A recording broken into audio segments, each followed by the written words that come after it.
Hello, I'm Cherie Corso. And I'm Mary McKenna. Welcome to Corso and Mckenna. Today we are turning the tables on world-class journalist and red carpet correspondent, Cognac. Now, Marianne, not everyone goes just by the first name. Hello, Cognac.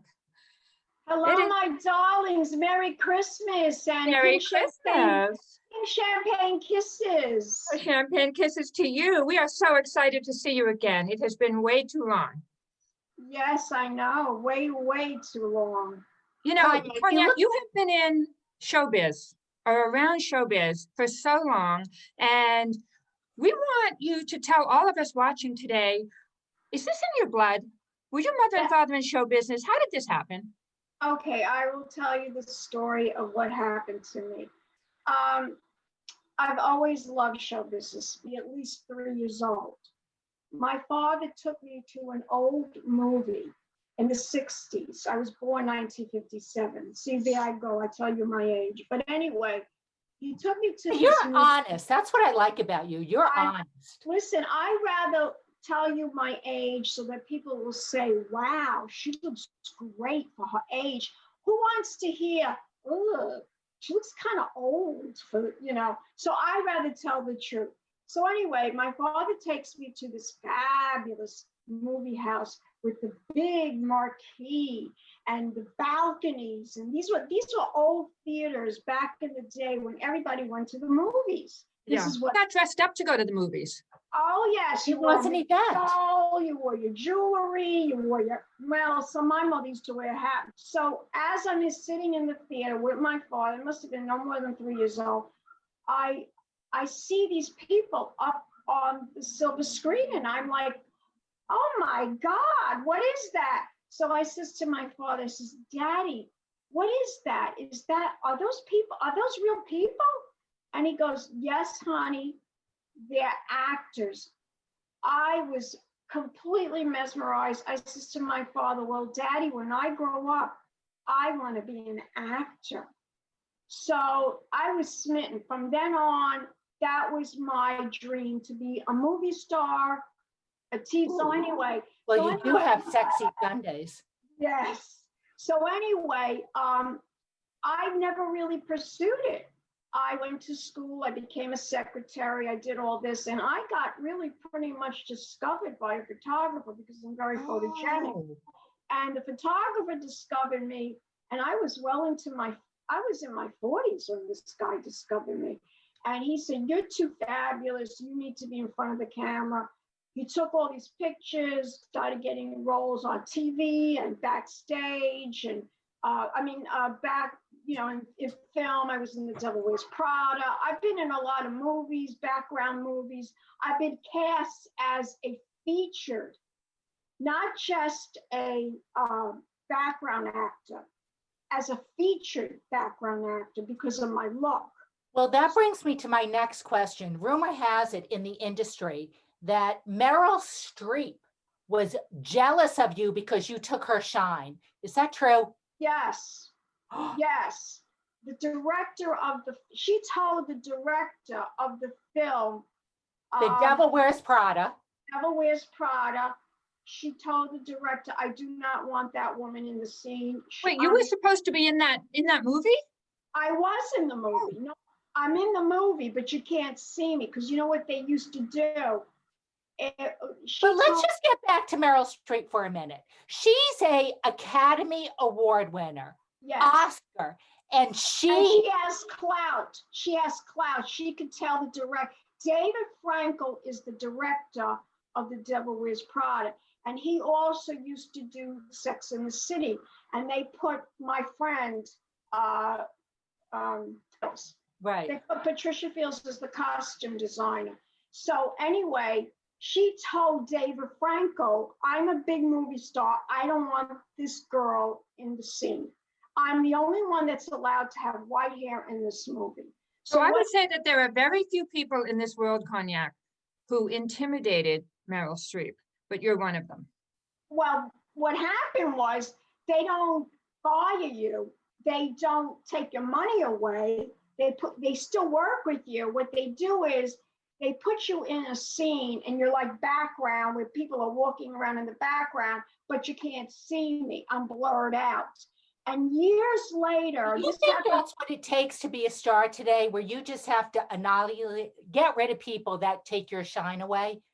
You can do it.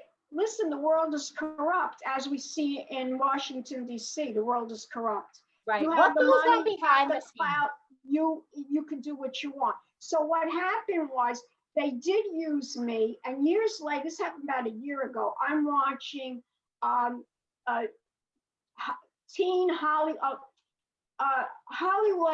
something Hollywood, Teen Edition Hollywood, something like that. That was the name of it. Made in Hollywood, that's it. Made in Hollywood, Teen Edition.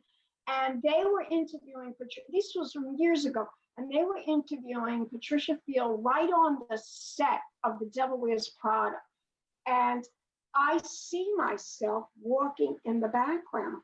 I couldn't believe that because I never saw any footage of myself at all from that movie. I saw other actors that were in the movie, you know, in footage and stuff. I've never seen myself because they blurred me. So I actually saw myself on the set walking around. You did not wind up on the cutting room floor like so many people did. You know what? But this doesn't only happen to people like me. Yeah. Happens to other actors. You have in the movie. They just throw them on the floor, but of course everybody gets paid. We all get paid. Right. You have interviewed so many famous people throughout your career. Yes. But what we want to do is, rather than list all of the people that you've interviewed, we want to know who was the most interesting person, who was the most difficult to interview. Oh, you know, I tell you, I was mesmerized. I was totally fascinated by Al Pacino. And you interviewed Al Pacino? Al Pacino? Did he hit on you? And yes, he did. and Al Pacino, he was flirting with me. And Al Pacino says to me, I like your hair. Because at that time, I used to wear my hair. Marie remembers, I used to wear my hair like, you know, I used to wear a lot of hair pieces on my head. That was a very 60s look. And I'm a child from the 60s, and that was what I thought that was beautiful. You know, I took all that curls and hair on the top of the head. Of course, nobody really wears their hair like that anymore. But so we started to talk, and he had the most outrageous eyes. Have you ever seen him in the Carlito's Way? Yeah. I mean, all you got to do is look at those eyes of his. He's very sexy. Did he try to hit on you? He did. Yeah, all men do. What do you think? I remember. They're always joking there. Look at one time I interviewed a politician, and we were sitting, a lawyer and a politician, and I was sitting in a restaurant. I was doing an interview. My friends Ron and Vlad were there. The guy kept putting his hands on my knee. I interviewed a scientist once, and his hands were on my leg and on my knee. Wow. Now, you interviewed Kim Kardashian. Was her mother there? You have to wait. Yeah, the last question. Who was the most difficult? Don't you want to know who the most difficult was? Yes. Okay. The most difficult was, I believe it was Jim Belushi is still alive, right? Not John Belushi. John Belushi is not. Jim Belushi is, yeah. Okay, Jim Belushi. I went to an event called Volvo for Your Life Awards. Now that event is an award ceremony. It's a charity event. And you, as press, you have to, if you go as press, you have to be approved to get in there, to do video, to take pictures, whatever. You have to wear a badge, you have to be approved. So you can't just go and start interviewing people. That's not allowed. So I'm there and I see him, and I was just starting to do this. So naturally I went right over to him and wanted to talk to him, wanted to interview him. And he was the nastiest person you could ever imagine. He kept putting his hand like this in front of the camera. And he says, are you approved to be here? Why? Who are you? Who are you? Mr. B-list celebrity. He was nasty and he was extremely vulgar. He kept saying, you know, it's, because I'm here in New York City, but you know it's New York City because it smells of urine in the street. He did not say that. He did say that. Oh, wow. And honestly, where is his career today? Is he anywhere? Do we even know where he is? No, he's gone from the B list to the D list with Kathy Griffin, I think. And, you know, speaking of Kathy Griffin, she's another one who interviews celebrities a lot, but I'm sorry, I can't stand her. She has a style that I just don't like, and it's completely different from your style, Cognac. What is it that you do to endear all of these people to you? Because when I interview somebody, if you don't know me, you don't know who I am, of course you're going to be like a little hesitant. But if you know me, I don't ask scandalous questions. I only ask stars about what their passion in life is and what their next project is all about. And we focus on the project of what they're doing. But I never ask them anything scandalous. I always ask them, you know, where can we learn information and tell us about, you know, this project that you're working on. And some people are so nervous about me interviewing them that sometimes if they don't know me, you know, they get nervous. But I remember one time I met Tony Danza, and he was like so nervous about me talking to him. And then after I spoke to him, you know, he wouldn't let me interview him for television, but then we talked. You know, I had to send the videographer home that day because he wouldn't talk. He was too nervous. So, but then I did talk to him afterwards, and I said, "Are you still nervous? Do you still think I'm?" "No, you're fine. I didn't know I thought you were going to be, you know, but now when I met you, I think you're wonderful." So, you know, I mean, but that's because I am who I am, and my job is not to make you look bad. My job is to make you look fabulous. That's the whole point of what I'm doing. So, but I love what I do. And after that photographer took all these pictures of me and we sent them and I started getting work, I met somebody, this poor guy, he passed away though. He's only 50 years old. He put me on his TV show. He had a public access TV show, and he actually helped me start my public access TV show. And that's how I'm the one that told him, we can't do these interviews like we're doing right now. Of course, now we have to do this because there's no red carpets right now. But back in the day, I said, we need to go with the celebrities, so we need to go to the red carpet. And that's how I got us on the red carpet. Much the way you girls do public relations, this is how I got involved with the public relations of these different films and people and all this other stuff.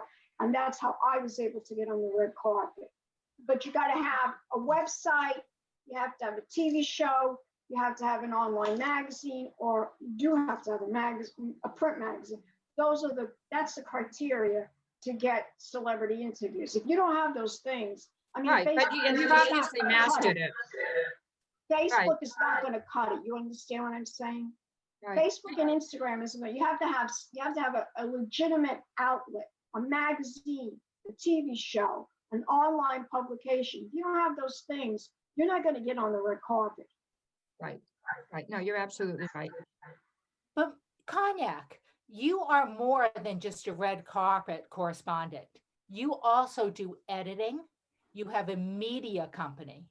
Yes, I do editing. Do you ever have to edit things out that people say that the publicist all the time? All the time. I had a situation just now. I interviewed two they're pretty famous people. Milan Breton, he's a fashion designer, and I interviewed Consuela Vanderbilt Costin. She is a 7th generation Vanderbilt, and they came out with a very sexy duet. You have to go and check it out on my YouTube channel, Cognac Wellerlane, and you'll see. I interviewed these people. Now I had to actually make them tall and skinny because these crazy publicists who had no experience wanted to be in on the interview. But it was okay that he wanted to be in on the interview. I didn't mind that. But he shows up in a T-shirt. It just didn't look right. Right. T-shirt. Yeah, so, in every the designer got upset about that and said, please, can you get him out? Is there a way you could zoom him out of it? I mean, is there a way you could edit him out? So I said, well, I'm going to try. So I actually had to stretch the screen to get him out of the frame. I know how to do that.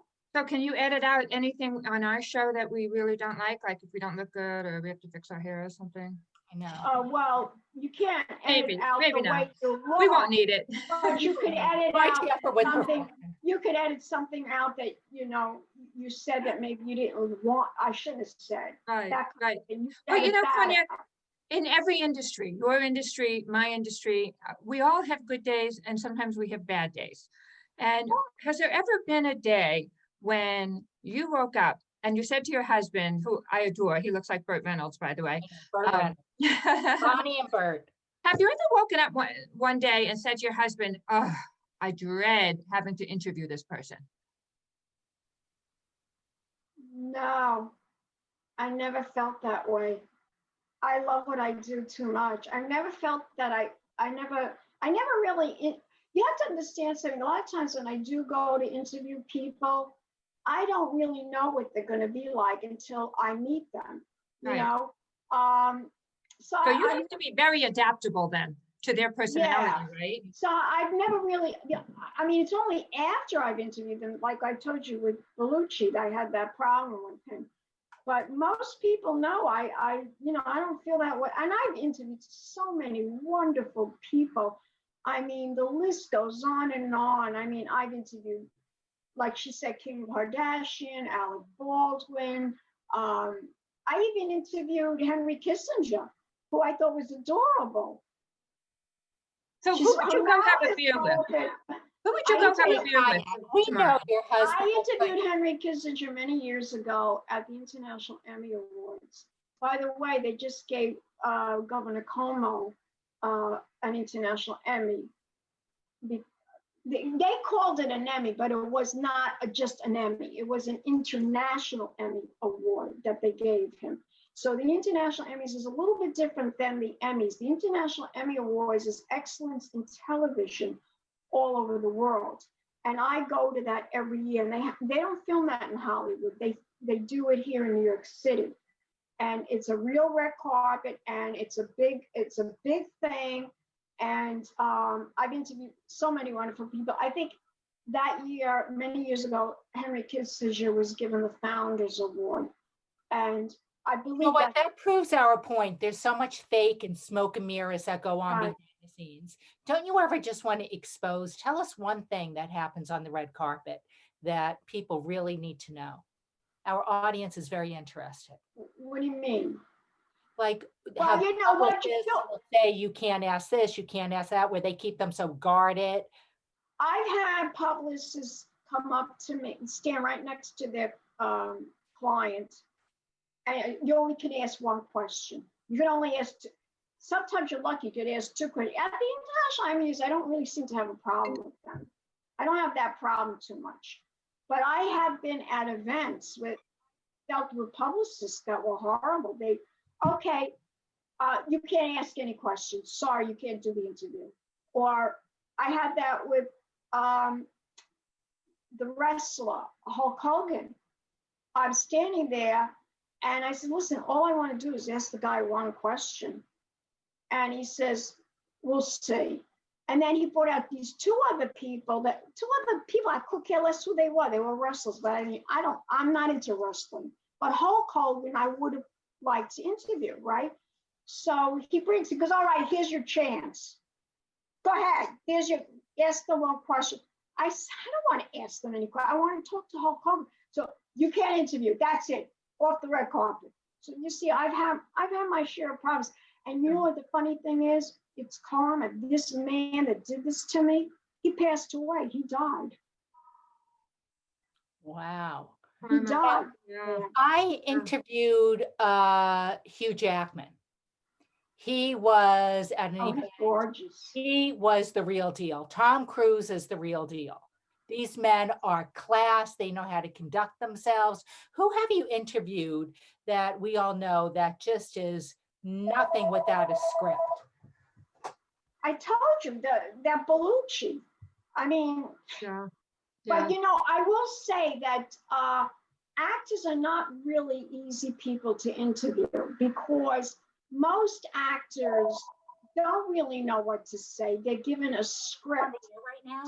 so they I think one of the things I don't understand, Cognac, is, and we're, speaking of actors versus other people who are being interviewed, where would actors be if they didn't have press asking them questions? they're not actors don't know how to market themselves. That's why they hire people like you. That's why they're hiring managers and public relation people, because they really don't know. They're creatives. They're artistic. Like they're people that their main thing is to create, to act, to portray, to entertain. They don't really know the business aspect. That's true. Of That's it. true. So That's true. And speaking of, all they're worried about is memorizing a script and being authentic. Like if they're in a role, they have to be that character. yeah, that's true. That's all they really true. care about is memorizing their lines. And if you ask them a question, sometimes they don't know how to answer you. Right. Right. That's how they are. Right. Yeah, But absolutely. I You've created. interview very intellectual actors, and I've interviewed lots of actors that they don't shut up. I have to like what you're doing with me, because I'm not shutting up. But we love you, but we have a couple questions. We're going to do rapid questions to you right now. okay. Okay. Off the cuff questions. Do you wear hair and makeup every day? Do you ever just go out in a hoodie? Never. Never. Come on, you never just throw on some sweats and sneakers and run down to 7-Eleven for a gallon of milk? Never, darling. I always have my lashes on, always. Wow. Oh. So you fit in just fine on the Champs-Élysées in Paris. And I was, and in fact, some photographer, he was an American photographer, he saw me walking on the Champs-Élysées in Paris, and he started talking French. He was trying to talk French to me. So I was like looking at him like, I'm not French, I'm American, I don't speak French. He went, you are American? Then he spoke English, and he goes, I thought that you I believe it. You are so chic, you with the hair and the makeup and the clothes. I thought you were so chic. I never would think you were American. Americans walk around with sweatsuits and sneakers on and cameras wrapped around their necks. Now, Cognac, I know your husband is like Burt Reynolds. I know he's a charming, wonderful man. Yes. Does he ever get jealous with all the attention that you get? Yes. Yes. Tell us. My husband's very introverted. Who is he most jealous of? Al Pacino. I don't know if Pacino. it's jealousy. It's more like, come on already. Enough is enough. Did you ever see that movie with Doris Day and James Gardner? All the thrill of it all. And she was a suburban housewife, and she became they made her into an actress, basically. She was gorgeous. He's a doctor. He's an obstetrician, and they're in a restaurant. And everybody's coming over. Okay, you order. Okay, you order. And so my husband would he gets annoyed at that. I mean, that after a while he gets tired. Come on, let's go. Everybody does want a picture with you. I've been on the red carpet with you at New York Fashion Week, Yes. and there is a swarm of people around Cognac all the And time. he would say, "Come on, we gotta go. Come on, let's You go." love it. You love it. That's fabulous. But you have survived, you and your husband have survived your marriage in the world of showbiz. What's your secret? Just be respectful of your mate. Try to understand what they go through. You could. But he supports what you do, which is so great. Now he Not a does. lot of men would, I think. You know why? Because he sees my face lights up. He sees that makes doing what I do makes me the happiest ever. So he sees how I light up when I'm on the red carpet or when I'm doing an interview. He could see it. How could you take that away from somebody? I agree. He truly loves you if he's supporting you and wants you to be That's happy. like he knows it's in my blood, it's in my soul. He understands it, he gets it. He really does. And plus the fact we have lived a very nice life, as Cherie will tell you, being in show business and interviewing people, you get to eat in restaurants for free. You go to charity galas for free. I mean, you We work, know that you're not treated really like free. royalty. I mean, you still have to work at it. You still have to do an interview, and you still have to interview people, and you have to edit, and you have to. But you know, you get to go to an event and be glamorous and enjoy the party. So I mean, most people have to pay thousands of dollars for that. Oh, sure. I remember when you were interviewing Bette Midler Yes. and she couldn't take her eyes off of your eyelashes. Do you ever get women that are jealous of you? And how do you handle it? Oh, I'm sure. Lisa Vanderpump said to me, darling, where did you get those lashes? And I says, oh, I bought them at Ricky's around the corner, because Ricky's is where the drag queens go to buy their false eyelashes. Well, we have to, we're running out of time, Cognac. And I'm wondering if you could just tell the people watching, what is one piece of advice that you would give to people who want to do what you do, interviewing celebrities around the world, walking the red carpet? Do you recommend it? Absolutely. Just don't worry about it. You get better as you go along. Just don't give up. Just keep doing it. Don't give up. And I want everyone to come to my website, cognacscornermagazine.com. You can follow me on Twitter. I have a Twitter account, but I never use it. You can also go on my Instagram at Cognac's Corner Magazine. That's my basic Instagram. And then I have also you'll see on all the celebrities that I've interviewed at Cognac's Corner Mag. And of course, you can watch all my YouTube videos at Cognac Wellerlane. Well, we'd like to, that's right. Cognac Wellerlane. And Cognac, can you sign us off today with your signature closing and we'll toast to you? Yeah. Have a very, very merry pink champagne Christmas and pink champagne kisses. Ooh.